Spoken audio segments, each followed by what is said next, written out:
Kabilang ang chairperson ng Commission on Audit na si Grace Pulido Tan sa mga aplikante ng mababakante pong posisyon sa Korte Suprema. Nakatutok si Lia Manyalak del Castillo.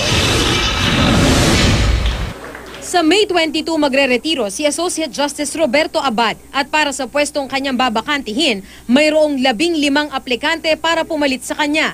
Isa na dito si Commission on Audit Chair Grace Pulido Tan. Dati na siyang nanominate para sa posisyong Chief Justice pero tinanggihan niya ito. Ngayon, muling ninominate si Tan ni Attorney Fides Cordero Tan na presidente ng UP Women Lawyers Circle. Naging chairperson ng COA si Tan noong 2011. Siya ang nanguna sa Special Audit Report na nagbigay daan sa investigasyon at pagsasampa ng kaso ngayon laban sa ilang mambabatas kaugnay ng pork barrel scam.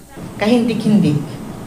Isa sa mga nasampahan ng reklamo sa Ombudsman si Senador Jinggoy Estrada at nang minsan silang magharap sa Senado na kwestiyon ng hustositan ng senador.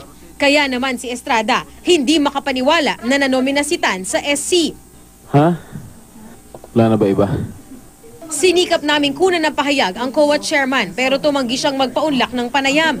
Bukod kay Tan, kasama rin sa listahan ng mga aplikante si Solicitor General Francis Hardaleza, 7 mahistrado ng Court of Appeals, 2 mahistrado ng Sandigan Bayan, De La Salle College of Law Dean Jose Manuel Diokno, isang QCRTC judge at COA Commissioner Rowena Guanzon.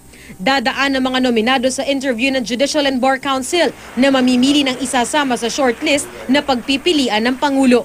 Lia Manyalak del Castillo, nakatutok, 24 oras.